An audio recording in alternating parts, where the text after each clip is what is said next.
Selamat datang di POV. Semua orang punya pendapat. Selamat datang di episode kali ini, di mana kita akan membahas salah satu topik paling sensitif dalam sejarah bangsa kita.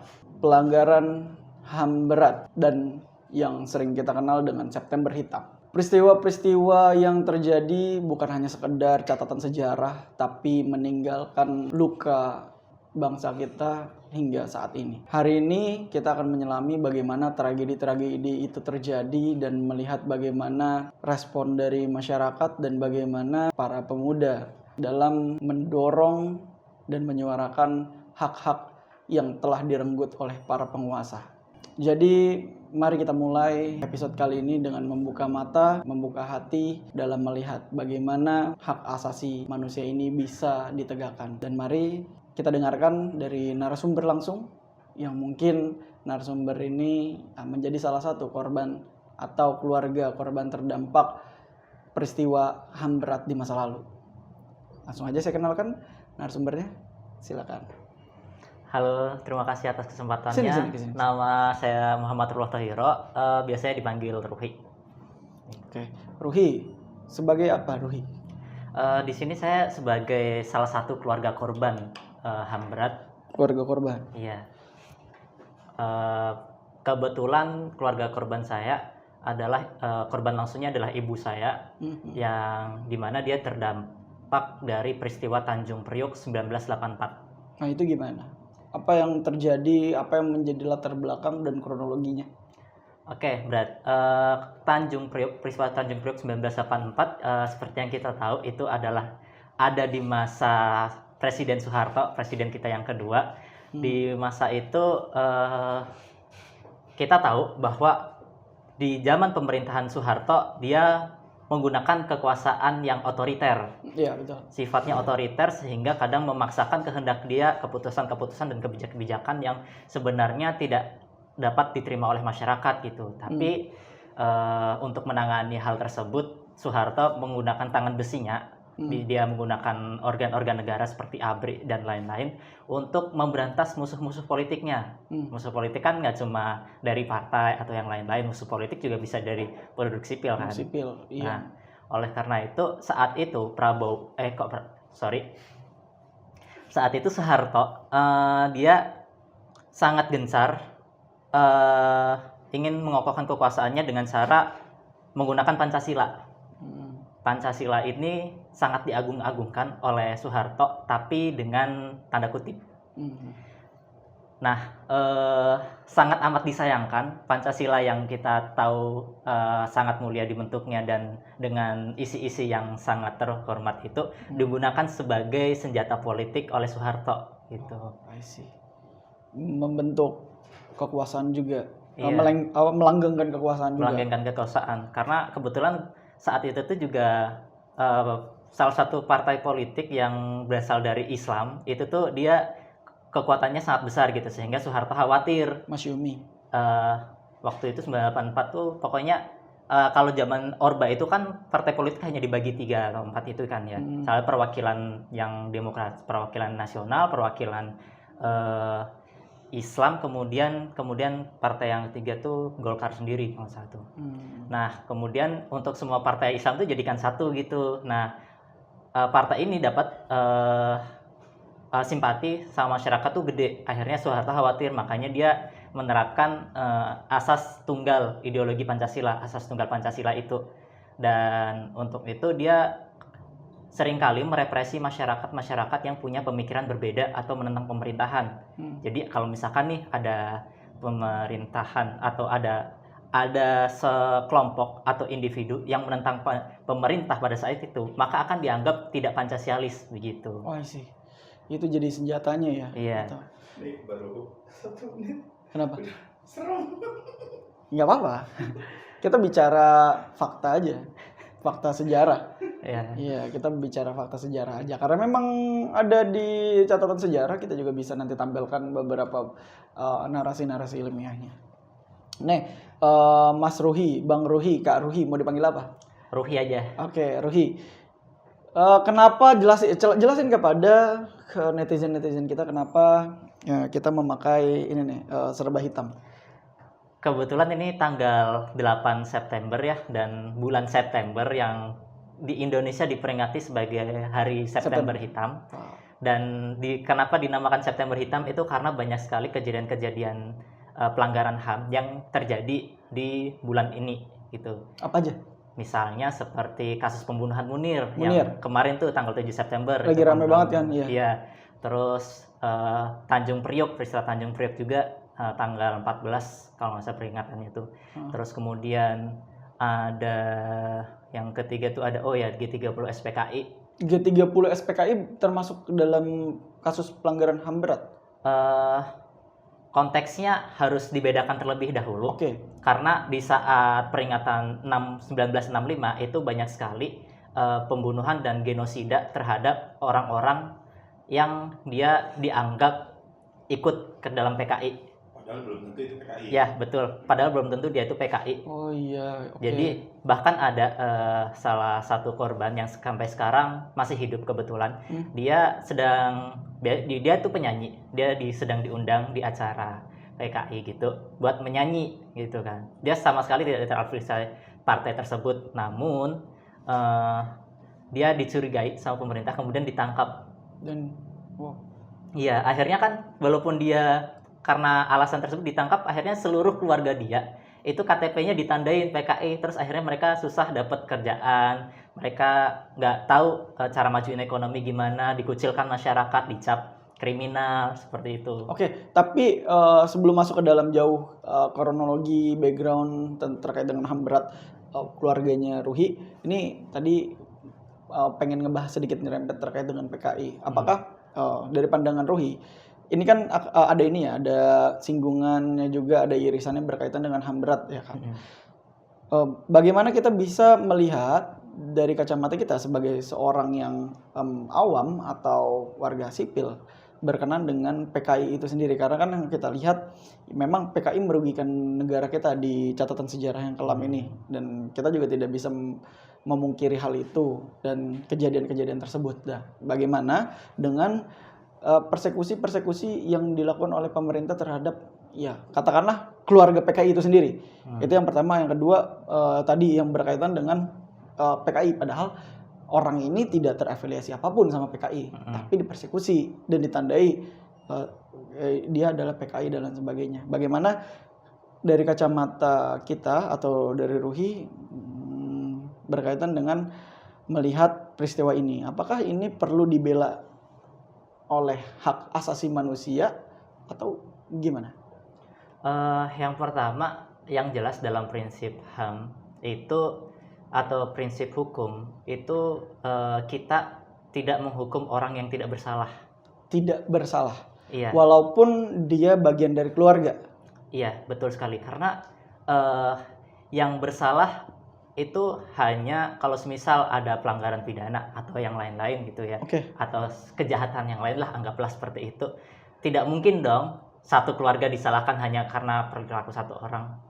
Nah iya, tapi kan banyak tadi yang diceritakan sama Ruhy, banyak sekali orang-orang yang tidak, katakanlah tidak terlibat, tapi bagian dari keluarga, jadi catatan darah mereka bagian dari PKI, tapi sama negara dikucilkan dan dibatasi ruang geraknya dengan dengan keteguhan khawatir PKI ini akan tumbuh lagi di negara karena sudah sangat merugikan sejarah bangsa kita. Nah ini gimana?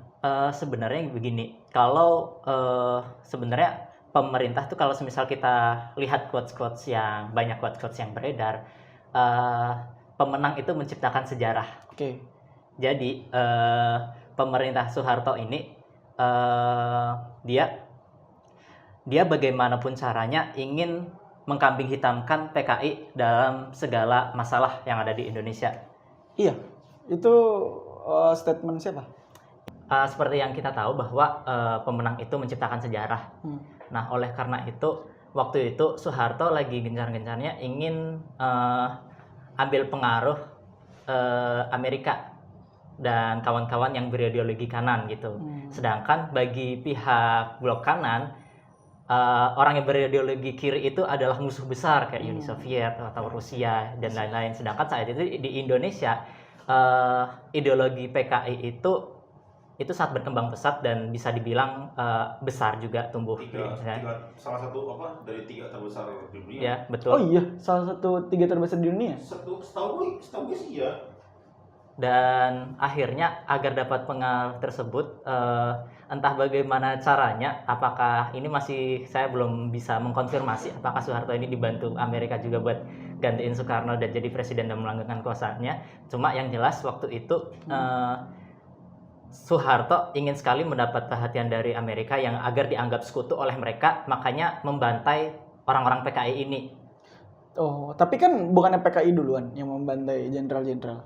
Nah, ini adalah suatu kontrasepsi atau suatu pro dan kontra yang sebenarnya tidak ada yang bisa yakin, yang saya yakinnya bahwa pelaku tersebut adalah benar-benar PKI gitu.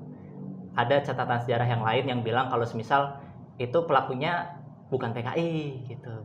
Ada juga itu PKI gitu. Tapi saya sendiri karena saya bukan orang yang ahli dalam bidang sejarah itu dan meneliti sejarah tersebut, tapi sudah menjadi kewajiban kita untuk mengerti sejarah juga yang akhirnya dan bentuk pola-pola. Kita kan dari sini kan bisa melihat pola-pola apa yang dilakukan pemerintah dan gerak-geriknya seperti apa, dan pola-polanya itu menunjukkan bahwa memang dari awal tindakan Soeharto untuk membantai orang-orang PKI itu juga salah gitu, karena orang-orang yang dibantai sama Soeharto itu juga belum tentu dia melakukan kejahatan.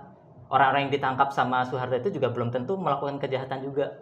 Atau bahkan justru dia bukan PKI sama sekali gitu. Balik lagi ke ini prinsip hukum.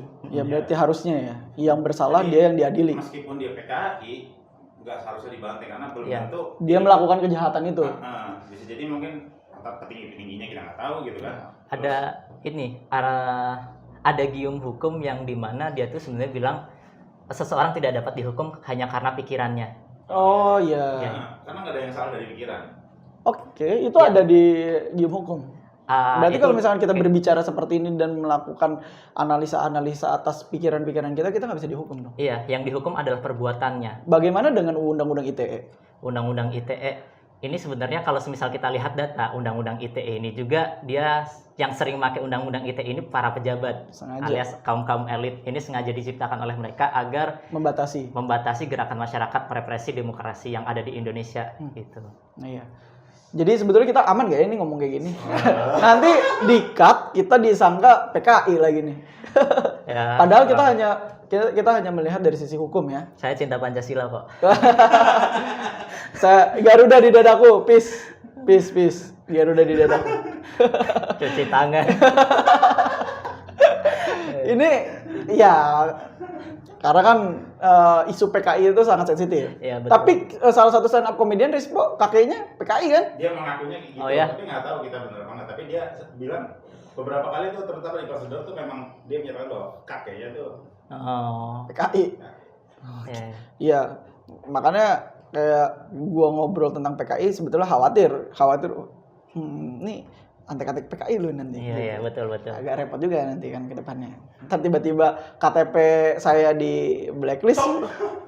Adiknya di Aidit. Karena sebenarnya Rispo tuh Murad Aidit. Oh, ketuanya langsung. Karena sebenarnya juga nih Mas Faisal, Presiden Jokowi sendiri di tahun 2023 atau 2022 ya, pokoknya bulan Desember atau November, Agustus. Di bulan Agustus itu dia tuh menerbitkan Perpres yang dimana dia membentuk KPPHAM, yang KPPHAM itu adalah badan yang dibentuk sama Presiden melalui surat keputusan Presiden, Perpres itu, yang dimana tugasnya itu menyelesaikan konflik pelanggaran HAM berat non-yudisial, artinya di luar hukum. Nah, dan di sisi lain pada kasus tersebut pemerintah itu mengakui adanya kasus pelanggaran HAM berat di tahun 1965-1966 itu, yang dimana itu tuh dialami oleh korban-korban PKI waktu itu. Ya. Oh, berarti itu masuk ke dalam concernnya pemerintah untuk bisa tapi mengadili. Walaupun begitu pemerintah hanya mengakui, tapi lewat statementnya si Mahfud MD, dia bilang tidak ada permintaan maaf, begitu. Hanya ada pengakuan dan menyesalkan gitu. Yo, I see. Dan tentang Perpres itu juga sangat disayangkan karena penyelesaiannya di luar hukum non yudisial. Yang seharusnya karena negara kita negara hukum, ya sebaiknya Iya. itu diselesaikan dengan hukum yang berlaku. Iya, apalagi kita punya undang-undangnya. Iya kan sesuai dengan pantun yang ada, ya kan? Indonesia negara hukum. Assalamualaikum. Ya elah. Oke, itu tentang intermezzo aja ya. Karena tadi kita bahas PKI, bahas tentang HAM. Ini kan ada irisan-irisannya ya kan. Nah, bagaimana cerita berkaitan dengan background keluarga atau ibu yang mendapati persekusi dalam peristiwa HAM berat 1984 itu? Cerita.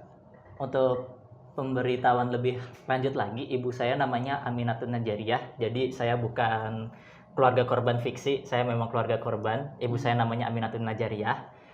Beliau adalah korban Tanjung Priok 1984 yang dimana saat itu ibu saya adalah korban salah tangkap. Jadi Salah tangkap atau sengaja ini aja random tangkap? random tangkap juga sih sebenarnya. Jadi bisa random tangkap juga karena apalagi yang bikin aneh adalah ibu saya saat itu tidak tinggal di Tanjung Priok, dia tinggal di Cempaka Putih, yang mana itu Jakarta Pusat kalau nggak salah ya. Dia tinggal di situ, terus kemudian nggak tahu kenapa tiba-tiba pas malam hari rumahnya digerebek sama ABRI. Rumahnya di mana, Ibu? Waktu itu tinggal di Cempaka Putih itu. Itu maksudnya Cempaka Putih itu di luar. Putih. Jauh dari Tanjung Priok. Iya, Cempaka jauh. Putih di mana sih? Jakarta. Jakpus. Loh, Makanya karena waktu itu seperti yang di awal aku tadi bilang, pemerintah itu lagi gencar-gencarnya menanamkan ideologi asas tunggal Pancasila. Nah, waktu itu ibu saya tuh kebetulan di umur segitu, umurnya 26 tahun ya waktu itu. Beliau sudah memakai hijab itu. Jadi waktu itu ada anjuran dari pemerintah bahwa sebaiknya jangan pakai hijab gitu. iya kah? Ada. Karena memang yang dianggapnya kalau semisal melawan tidak Pancasialis gitu. Otoriter banget ya. Baru tahu tuh gue ada larangan beli gitu. Iya, sumpah, iya gue baru tahu. Bukannya Indonesia merdeka karena ada campur tangan ulama juga. Berarti kan Betul. Nah, karena itu tadi balik lagi bahwa Soeharto takut tersaingi sama ini komunitas Islam ini yang dia di mana kekuatannya semakin besar dari masa ke masa. Gitu. Oh iya. Makanya untuk mengurangi pengaruhnya itu pemerintah bilang semua organisasi baik sipil ataupun partai politik harus pakai ideologi tunggal Pancasila gitu. Tapi sebenarnya maksudnya saat itu di Tanjung Priok tuh lagi ada apa kok sampai bisa ABRI bergerilya gitu? iya, apa yang melatar belakangi Apakah ada peristiwa demo tersebut? Itu atau ada apa? Kebetulan di tahun itu banyak sekali sudah ada bumbu-bumbu kekerasan. Jadi sebelum kerusuhan 98 itu, sebelum Soeharto 98 itu dari ini tuh sudah ada bumbu-bumbu yang menyebabkan masyarakat tuh marah. Misalkan kayak inflasi terjadi, ekonomi turun, terus kemudian direpresinya kekuatan masyarakat itu, yang akhirnya banyak sekali masyarakat yang gelar pengajian gitu, kayak yang dimana isi pengajiannya itu terkadang bahas kelakuan buruk pemerintah gitu, ketidakbecusan menteri gitu. Oh, diskusi-diskusi, Iya, pojok-pojok diskusi. FGD. Kayak inilah mahasiswa-mahasiswa. Coba bedanya itu kayak tablik akbar gitulah. Nah, awal mulanya hal itu terjadi suatu hari ada seorang tentara yang datang ke sebuah musola di masjid musola di Tanjung Priok yang memperingati masyarakat buat mencopot pamflet tablik akbar itu, pamflet pengajian gitu kan. Tapi masyarakat nggak mau karena ya itu adalah false untuk menambah ilmu dan juga hak mereka juga gitu, mau adakan diskusi juga. Terus akhirnya besoknya si ABRI ini balik lagi ke tempat itu, ke musola itu, dan dia masuk ke musola tanpa melepas alas kaki. Dia nggak melepas alas kaki, yang kemudian nyopot pamflet-pamflet yang ada di situ, terus sampai ngegeledah musola itu buat nyari-nyari pamflet-pamflet lainnya. Terus ada sumber yang bilang juga kalau dia juga sempat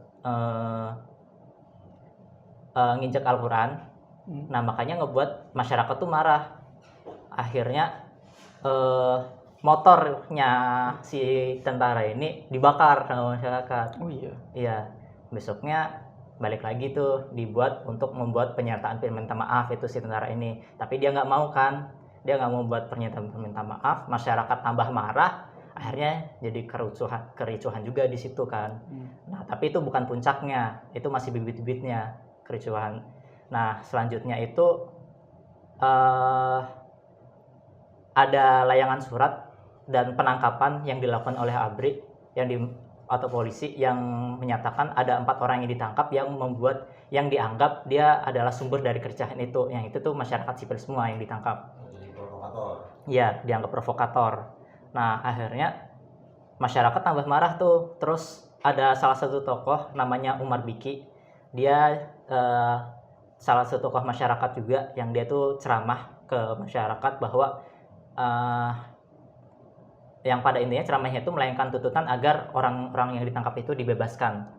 Bahkan sebelum rusuh atau demo itu, Amir Biki itu tuh sudah datang baik-baik ke tempat penangkapan itu untuk menuntut agar dibebaskan, tapi tidak mau mereka.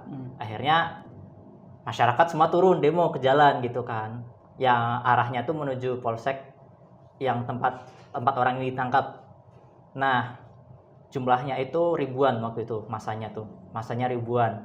Nah, pas sampai di tengah jalan, belum sampai ke tempat tujuan, mereka dihadang oleh pasukan negara ABRI, dikepung, kemudian di situ mulailah ditembakin, sehingga akhirnya menurut kesaksian orang-orang yang ada di situ, jalanan itu sampai terlihat seperti naungan darah.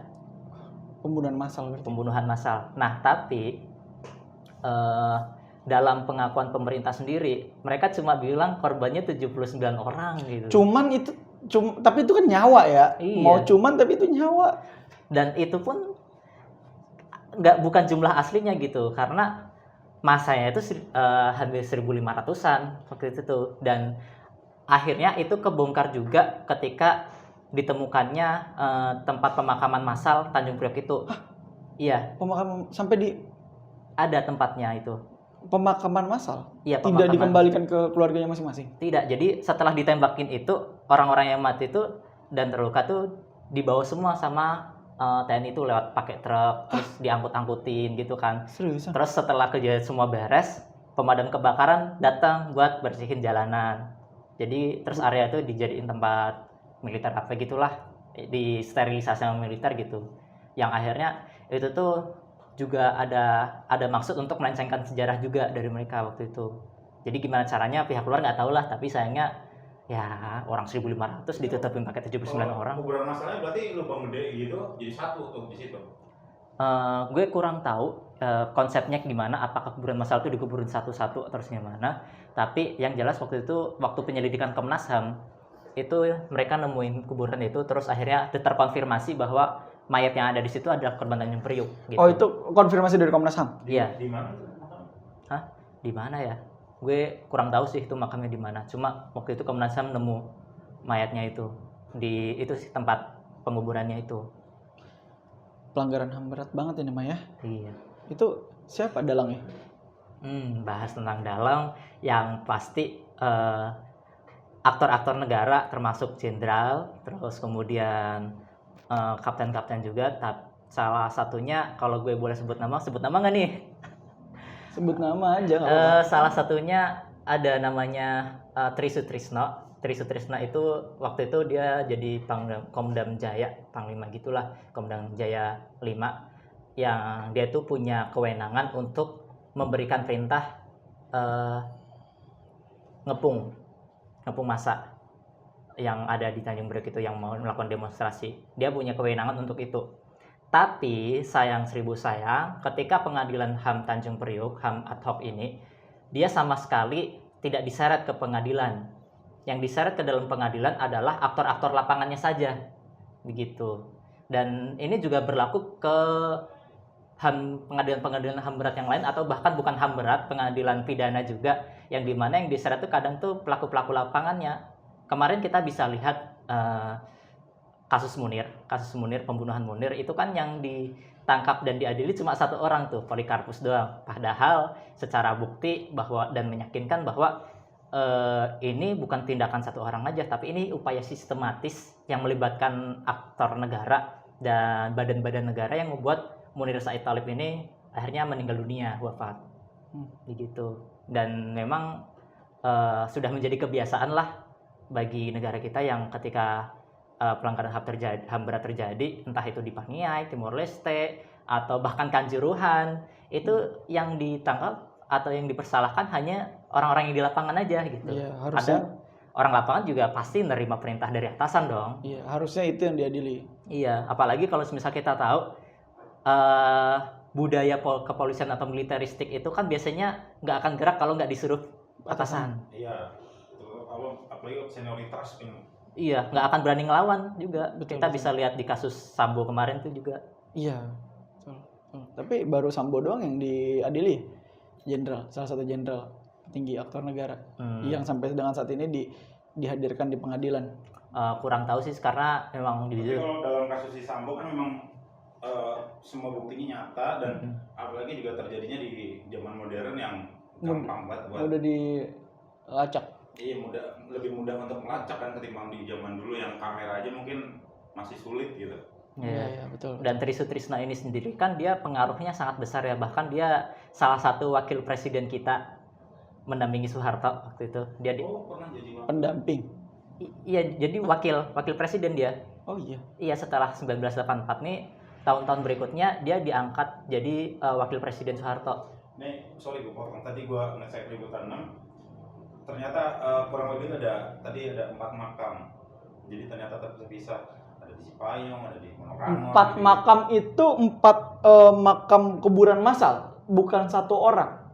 Jadi ada yang satu makam isinya 7, ada yang gitu tadi gue cek di liputan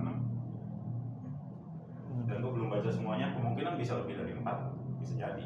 Ada info juga yang dibuang ke Pulau Seribu. Wah, gila. Ya karena saat itu tuh ada ini juga penemuan mayat yang ada lubang tembaknya itu di Pulau Pari kalau nggak salah. Sengaja banget buat ngilangin bukti ya. Iya, sengaja banget itu. Iya, cuma kan maksudnya kasus segede itu gila. Gimana nutupinnya gitu kan? Biar kata lo bilang 70 juga.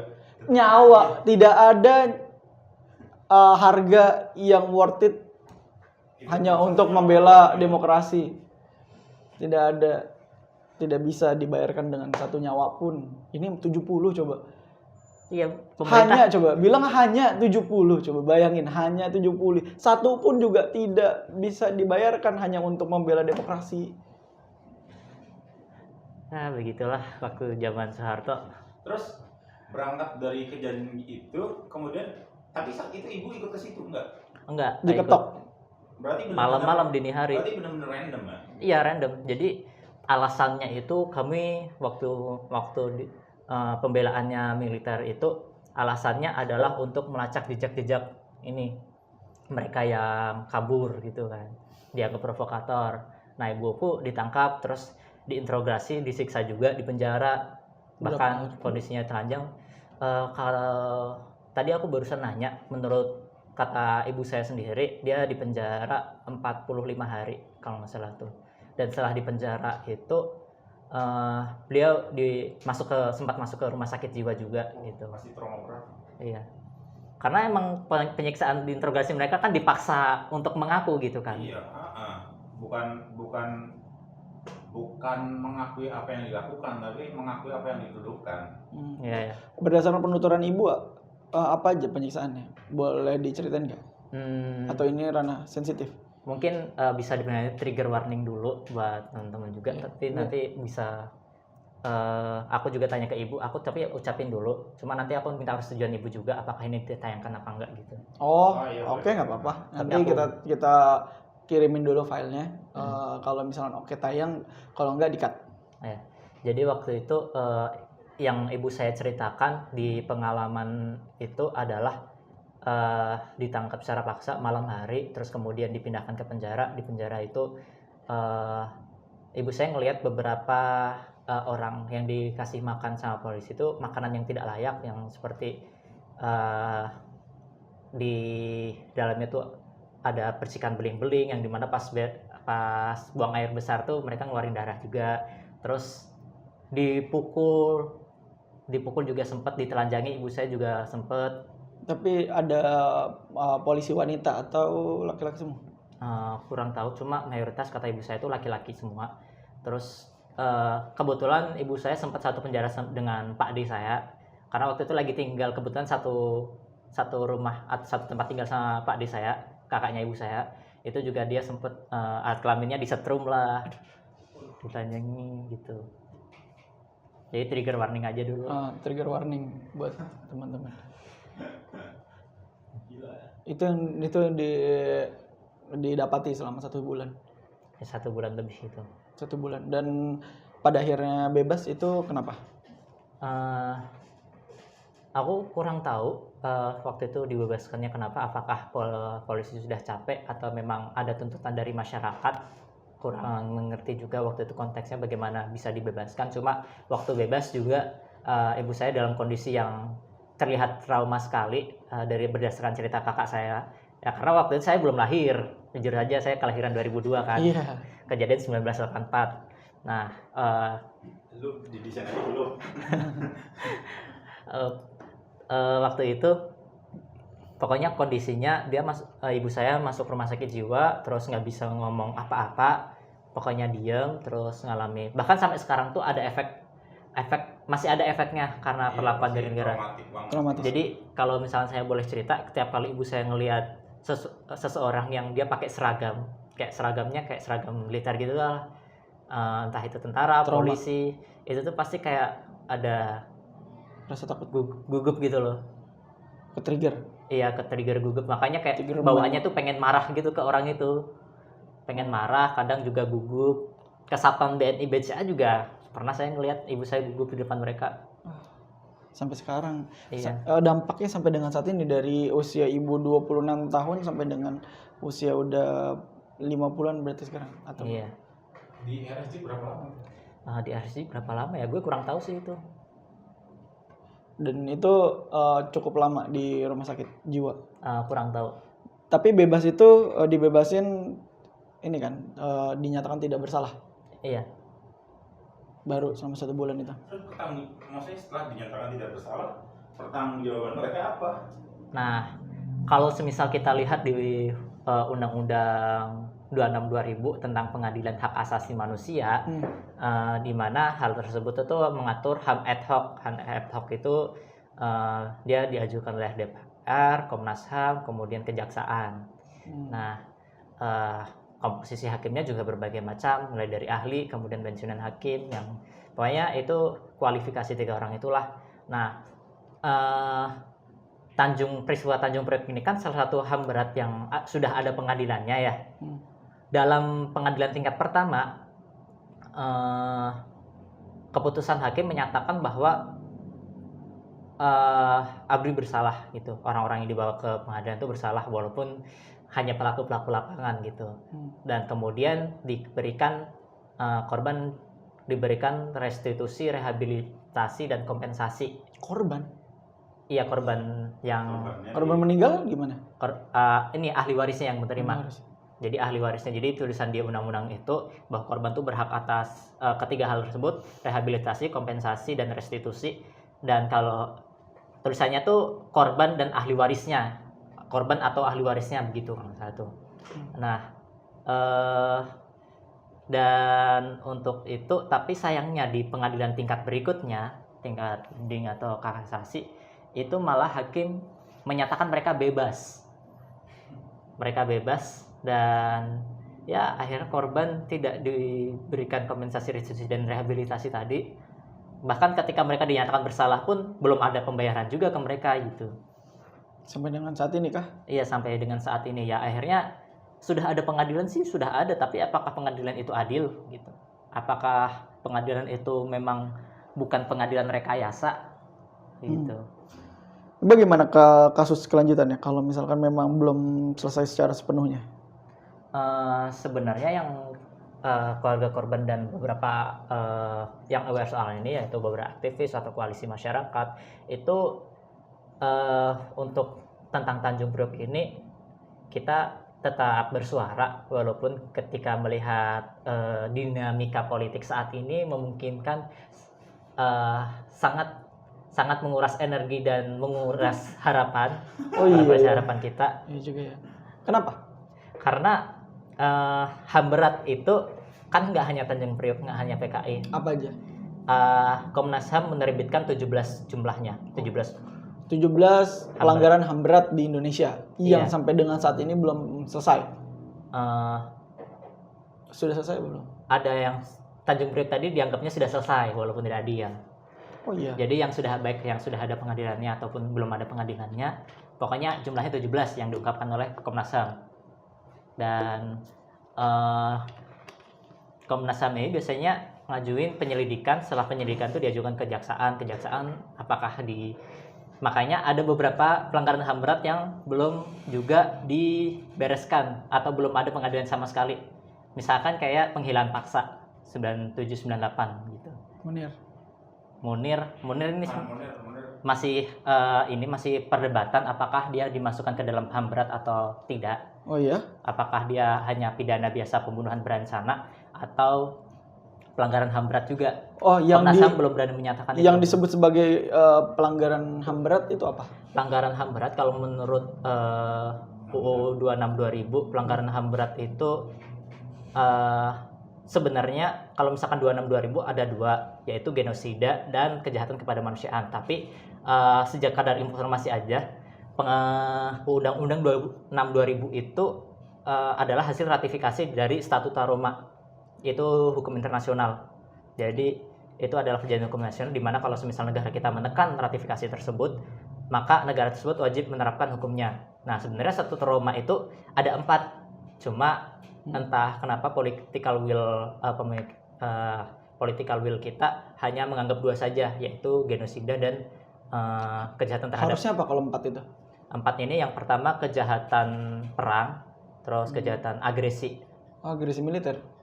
Ya, Oh, begitu. genosida sama satu lagi tadi. Kejahatan kemanusiaan. Apa tuh kejahatan kemanusiaan? Kejahatan kemanusiaan itu dipaparkan poin-poinnya itu sampai J. Ada penghilangan paksa, ada perebutan kemerdekaan secara paksa, terus kemudian apalagi pokoknya harus buka undang-undang karena sampai J poinnya itu tuh. Yeah. Oke, intinya banyak lah ya. Terus tadi yang berkaitan 9798 itu yang penghilangan paksa. Nah, itu konteksnya sangat erat sekali hubungannya dengan presiden terpilih kita saat ini, Prabowo Subianto. Nah, karena waktu itu di masa 9798 Prabowo Subianto itu dia berperan sebagai komandan Kopassus. Dia di Kopassus itu paling tinggi. Dan penculikan 9798 itu dilakukan oleh tim Mawar. Tim Mawar itu ada di bawah naungan Kopassus ini. Itu jadi tim Mawar itu memang diambilnya dari Kopassus. Ya, betul. Anggota tim Mawar itu Kopassus. Oh. Itu kayak divisi-divisi di organisasi gitulah. Iya. Oh iya. Gitu. Oh, ini kalau di Pramuka Barung. Iya, lanjut. Nah, waktu itu dibentuk hal itu yang tugasnya itu apa ya? Pada intinya implementasinya, tugas-tugasnya itu akhirnya ngebuat beberapa aktivis atau yang kritis terhadap masyarakat tuh, atau bahkan bukan aktivis sama sekali, dia cuma mengungkapkan turunkan Soeharto atau apa ngomong gitu, ditangkap, diculik gitu. Nah, ini disebut penghilangan paksa. Jadi masih dalam rangka melanggengkan kekuasaannya si Soeharto. Ya. Kekuatan-kekuatan ini dilakukan untuk melanggengkan kekuasaan Pak Soeharto pada saat itu. Iya, salah satunya kan korban penghilangan paksa itu kan ada Biji Tukul. Oh iya. Tapi ya, maksudnya sampai sekarang tuh orang-orang tua tuh masih yakin bahwa penak zaman dulu. Ya. Padahal sebegitu otoriternya. Mungkin nggak sampai ke daerah, mungkin maksudnya yang kayak gini-gini tuh mungkin berhasil ditahan gitu informasinya supaya nggak meluas gitu. Betul. Makanya untuk orang-orang yang mengetahui tentang kejahatan-kejahatan masalah negara itu sebenarnya beruntung mengetahui hal tersebut karena dia memiliki akal untuk menilai yang baik dan yang buruk. Iya. Gitu. Sementara kalau orang-orang di daerah, apalagi kalau orang-orang menengah bawah kan mungkin yang nggak ada aksesnya. Nggak ada akses dan yang dipikirin ya perutnya gitu. aja. Tapi dulu Soeharto kan menggunakan sekolah dasar dan sekolah, pokoknya pendidikan sebagai bahan untuk melanggar kekuasaan. Misalkan kayak waktu zaman dulu tuh Soeharto memaksa untuk menayangkan film PKI di setiap tanggal 30 gitu kan. Oh iya guys, 30 Iya, PKI itu. filmnya wajib ditonton tuh. Tapi kan sampai dengan saat ini juga masih sering diputar Iya. di TV. Iya. Ya mungkin itu Jadi pengingat bahwa masa kelam Indonesia pada saat itu Iya. PKI melakukan kegiatan yang iya. keji terhadap jenderal-jenderal. Tapi kan begitu pun juga yang dilakukan oleh pemerintah Soeharto kepada PKI-PKI-nya kan. Sebetulnya mah sama aja yang dilakukan oleh PKI sama pemerintah pada saat itu. Kayak perang saudara aja. Ya, kan kalau kata Soekarno, aku gimana? Perjuangan lebih mudah melawan penjajah. karena melawan penjajah. Penjawabanmu lebih sulit karena melawan bangsa sendiri. Karena fase yang di PKI kan ada 2 tuh sebenarnya tuh. Yang pertama di masa Soekarno tuh kan ada tuh yang masih waktu itu pemimpinnya tuh masih kayak ada Musso, ada siapa lagi ya. Yang dia tuh memang ngebantai tuh benar ngebantai PKI itu tuh waktu itu. Iya. Yang itu zaman Soekarno tuh di Madiun, peristiwa Madiun lah pokoknya. Lanjut lagi ke penghilangan paksa Oke, lanjut. Sebenarnya sudah jadi budaya impunitas. Sekedar informasi aja, impunitas itu pengertiannya adalah seseorang yang bersalah namun tidak dihukum. Nah, Prabowo ini kan punya kekuatan dan pengaruh sangat besar. Dia menantu Soeharto, dia jabatannya Kopassus, sehingga untuk dihukum ini sangat sulit gitu. Dan saat itu dia ke Yordania. Iya. Oh ya, waktu dia dipecat tuh setelah masa reformasi Presiden Habibie, dia kan dipecat tuh di masa Habibie tuh. Itu tuh dipecatnya itu juga karena cita-cita reformasi itu sendiri, yaitu salah satunya adalah singkirkan Soeharto dan kroni-kroninya gitu kan, adili Soeharto dan kroni-kroninya gitu kan. Prabowo sudah pasti kroninya Soeharto dong gitu kan. Makanya waktu itu dia sempat kabur ke Yordania untuk agar tidak bisa dikejar oleh massa atau bagaimana, entah, pokoknya intinya dia ke Yordania dan dia tidak pulang untuk waktu yang cukup lama juga gitu. Penghilangan paksa itu pada tahun berapa? 97, 98. Sebenarnya penghilangan paksa itu tidak hanya terjadi 97, 98 ya. Tanjung Priok itu juga ada, karena sampai sekarang ada korban Tanjung Priok yang mayatnya itu nggak ada. Ya itu tadi karena diakuinya 70, tapi mungkin nama-nama yang dikasih oleh militer mungkin loh keluarga gue nggak ada.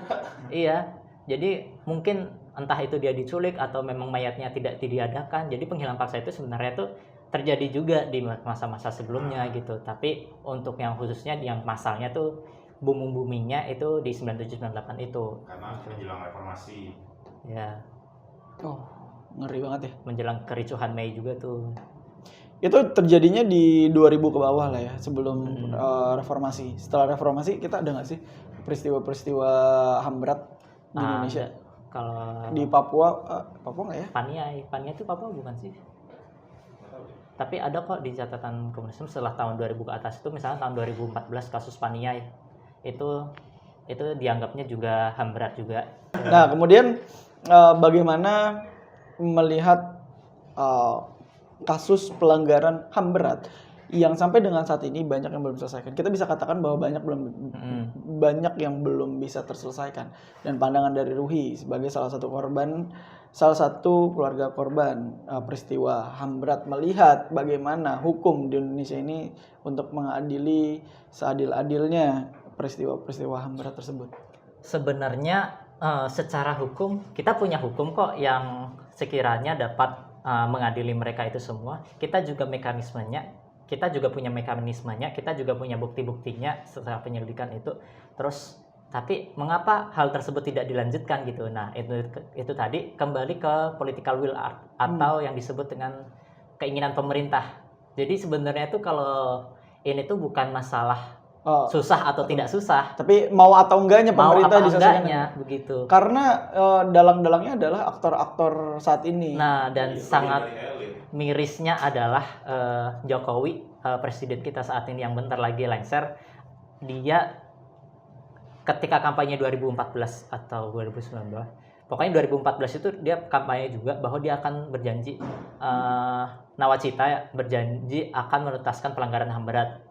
Ironisnya di tahun 2019 dia mengangkat orang, bahkan di 2014 pun dia sebenarnya juga ngangkat aktor-aktor yang dia itu tuh ada jejak digital melakukan HAM berat gitu. Makanya sempat diprotes sama masyarakat gitu. Cuma ya gitulah, Jokowi kan pinter citra Iya. apa sih, pencitraan gitu kan, Iya, betul. melindungi citranya.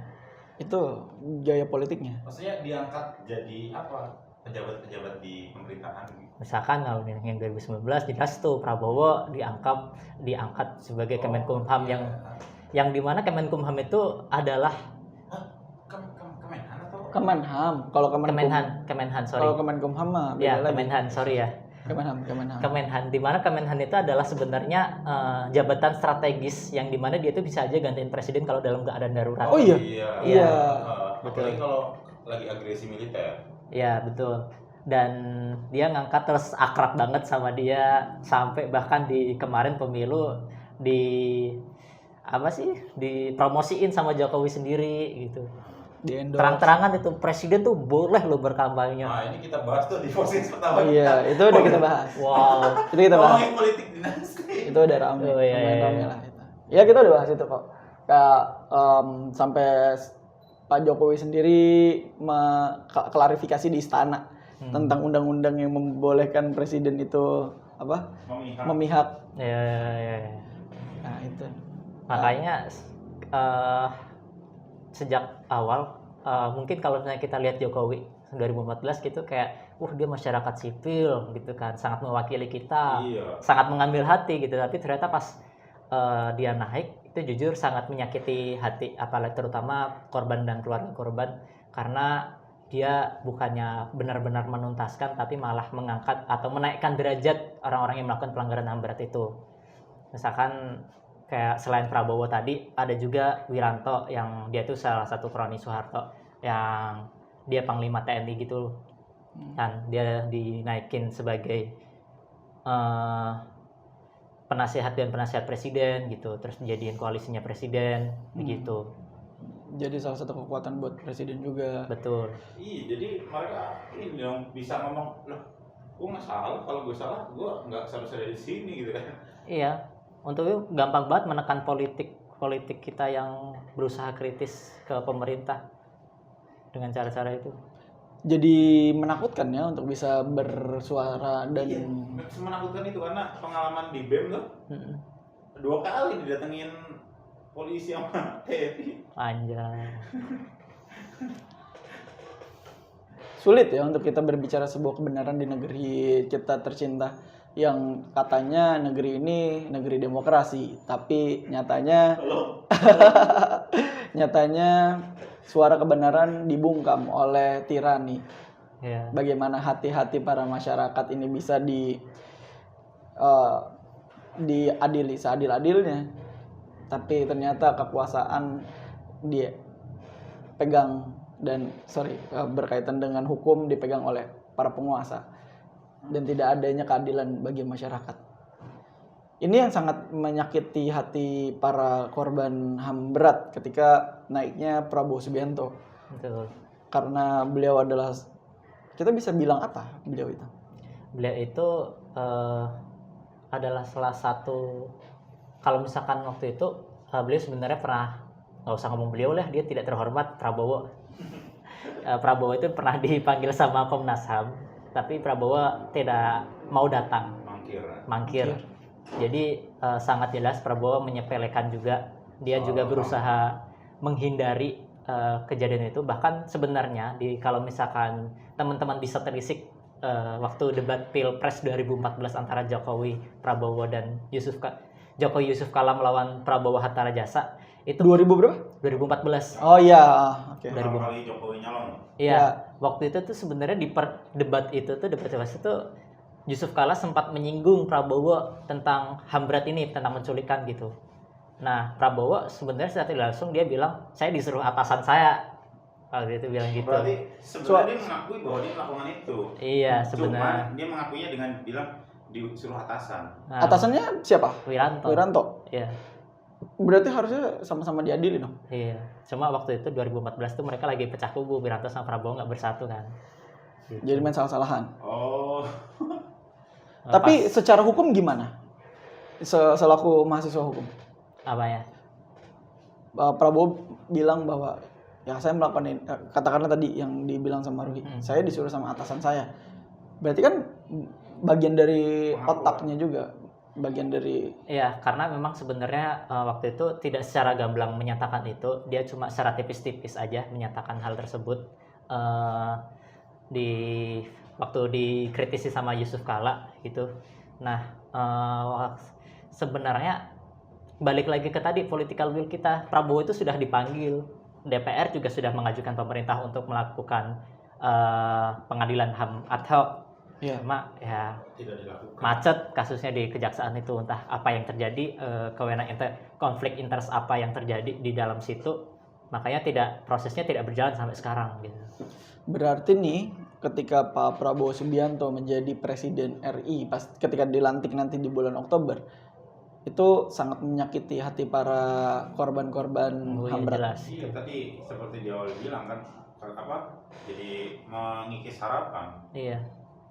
Karena pasti pengadilannya juga jadi makin nggak jelas buat pelanggaran HAM yang lain yang nggak cuma Tanjung Priok. Kalau misalkan nih dibilang, karena kan biasa para pendukung paslon Prabowo Subianto selalu bilang kenapa nggak dibahas dulu, kok giliran mau dilantik baru diomongin berkaitan dengan pelanggaran HAM berat. Coba bilang sama netizen bahwa aksi Kamisan udah dari kapan tahu itu dilakuin. Denger ya. Kami di Kamisan itu ada sejak 2007 dan itu dilaksanakan sejak hari Kamis. Bahkan sebelum Kamisan pun kami sudah menuntut Prabowo Subianto. Jadi nggak cuma pas dia nyalon aja, tapi memang setiap Kamis itu kita selalu ada untuk menuntut gitu loh. Itu udah ada dari tahun 2007. Kalau buat gue sih mungkin karena mereka ini aja ya telat mengakses informasi karena berhubung dia mau nyalon nih, baru sekarang dia nyari gitu. Iya. Akhirnya jadi ramenya sekarang gitu. Padahal mungkin kalau dari dulu nyari, ramai dari dulu gitu. Iya betul. Tapi sekarang tuh mahasiswa sedang ini kan menaikkan hitam darurat Indonesia hitam. Peringatan darurat. Yang warnanya biru itu. Bukan biru lagi, ya udah hitam sekarang. Karena naiknya salah satu tokoh pelanggar HAM berat. Coba nih, gue cek bentar. Tapi maksudnya udah ada bukti yang menyatakan memang betul orang-orang ini pelakunya nggak? Dokumennya ada, dokumen orang yang ditangkap, terus siapa atas perintah di Komnas HAM. Dokumen-dokumen tuh disimpan sama Komnas HAM dan Komnas HAM dapat dari tim yang dia bentuk, dari tim pencari fakta. 17 pelanggaran HAM ini tuh udah ada. Penyelidikan, gue kurang tahu tentang ini. Yang 17-nya apakah sudah semua? Cuma penyelidikan tuh pasti ada karena Komnas HAM sendiri kan sebelum menyatakan hal tersebut dia sudah menyelidiki. Iya betul. Sudah menyelidiki yang akhirnya menetapkan pelanggaran HAM berat ini. Gitu. Tapi spesifik ke tadi yang penghilangan paksa sama yang Tanjung Priok memang sudah ada. Penghilangan paksa belum ada pengadilannya, Mahan. Karena maksudnya bukti-buktinya memang sudah ada. Iya. Di Komnas HAM ya. Iya, makanya sebenarnya tinggal penyelidikan lebih lanjut lagi oleh kejaksaan kan, karena kejaksaan lebih punya wewenang lebih untuk itu. Oh iya. Oh ini deng yang dinaikin tentang September Hitam. Oh iya. Karena September berkenaan dengan banyak kasus pelanggaran HAM berat yang belum diselesaikan. Ya. Bahkan Presiden Jokowi sendiri berjanji untuk menyelesaikan, sampai dengan saat ini belum ada dipenuhi janji-janji tersebut. Malah endorse. Dan itu kita bisa lihat bagaimana dokumen-dokumen itu ada nyata dan terbukti bahwa tokoh ini salah satu dalam pelanggaran HAM berat, katakanlah Wiranto dan Prabowo Subianto. Ada yang disimpan sama Komnas HAM pada itu. Disimpan sama Komnas HAM. Waktu itu sempat juga salah satu anak buah Prabowo yang dia sempat di penjara karena penghilangan paksa itu, terus kemudian bebasnya kenapa ya itu dibebaskan lah gitu. Dia tidak menjalani sampai penuh hukumannya, dan kemudian di tahun pemerintahan Jokowi pokoknya periode 2019-2024 ini dia diangkat sebagai Pangdam Jaya, terus akhirnya sempat koalisi masyarakat menuntut ke PT UN agar hal itu dibatalkan gitu kan.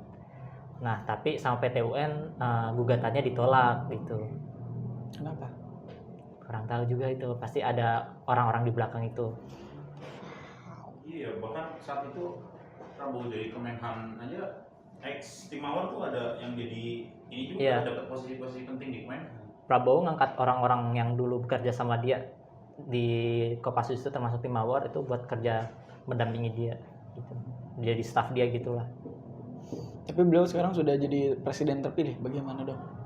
Ya kalau semisal kita lihat dinamika politik ya memang sangat menguras harapan dan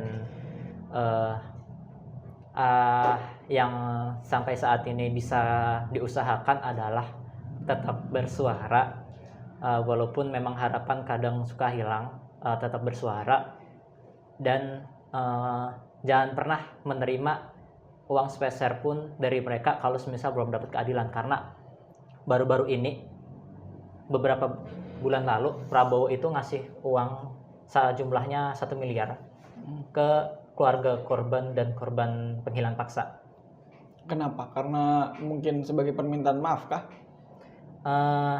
Kita bisa asumsikan begitu karena waktu itu dipanggilnya keluarga-keluarga, jadi keluarga-keluarga penghilangan paksa ini diundang sama Prabowo dan bawahannya Prabowo diundang ke tempat kantornya Prabowo gitulah, tempat mereka buat diajak diskusi gitu kan. Cuma waktu dipanggilnya ini mereka dipanggilnya secara diam-diam, jadi yang dipanggil tuh hanya 1 orang nih, tapi 1 orang ini dia tidak boleh ngabarin ke orang keluarga lainnya gitu ataupun pendamping korban begitu. Dipanggil terus tiba-tiba dikasih uang 1 M semua. Wah, Iya. semua. Tapi Ada beberapa yang menolak dan tidak hadir juga. Salah satu yang tidak hadir tuh keluarga korban namanya Hardingga. Karena dia satu-satunya ahli waris kan, jadi tidak ada yang bisa dihubungi oleh timnya Prabowo buat mengundang dia kecuali dia, karena kalau misal tuh dia tidak bisa dinyatakan ahli waris itu kan. Dan ada juga yang dia ini di keluarga dia harusnya adalah ahli waris, tapi yang datang itu tantenya. Yang datang tantenya, akhirnya dia ini nggak terima, kok lu datang gitu sampai nangis kan. Terus tapi dia kekeh pengen nyimpen uangnya gitu. Jadi memang Haji mumpung. selain bergerak di pemerintah bergerak dalam sistem hukum juga, mereka juga bergerak untuk gimana caranya korban ini bercerai-berai gitu. I see. Karena kan misalkan masuk ke pengadilan, akhirnya kan kepecah nih suara, ada yang tetap buat mengadili, ada juga Betul. yang damai gitu kan. Dan itu terjadi di kasus Tanjung Priuk. Beberapa korban Tanjung Priuk itu ada istilahnya islah gitu, damai yang akhirnya tidak ada pengadilan lebih lanjut akhirnya yang membuat di kasasi itu mereka dibebaskan, para pelakunya dibebaskan, dan itu ya sudah terjadi bahkan sampai sekarang Karena ada yang mau berdamai. Iya, ada yang berdamai gitu kan. Intinya sampai sekarang harapan itu jadi tipis ketika dinamika politik Indonesia saat ini sedang bergulir dan dinyatakan sebagai presiden terpilih Prabowo Subianto beserta dengan jajaran-jajarannya tuh. Kalau saya pribadi memang harapan saya tipis, tapi bukan berarti saya kehilangan harapan juga. Entah mungkin ada keajaiban terjadi tiba-tiba. Bentar, aku tidak memprovokasi ya. Tiba-tiba misalkan ada revolusi gitu. Terus Prabowo turun. Reformasi jilid 2. Kemarin tuh enggak hampir sih. Kemarin tuh kan kemarin sempat demo yang putusan itu sempat ricuh juga, cuman nggak kompak aja. Iya betul. Karena di Mokong tuh udah sempat menyuarakan mau melakukan pendudukan. Dan kalau misalkan kita lihat yang terjadi di luar negeri atau kalau nggak salah tuh lupa negara mana, pokoknya mereka kan ada pelanggaran HAM berat juga yang dilakukan negara, dan itu akan diungkap pemerintah kalau semisal orang yang pelakunya ini sudah wafat, meninggal. Iya, ada ketentuannya kok gitu mereka tuh. Entah negara Amerika atau mana gitu ya. Jadi ya intinya ada ketentuannya kita memang merahasiakan beberapa pelanggaran-pelanggaran HAM berat, tapi kalau semisal ada saatnya kita untuk membuka lagi karena itu hak masyarakat gitu kan. Loh, tapi pada saat itu pemerintah menutupi hak masyarakat dong.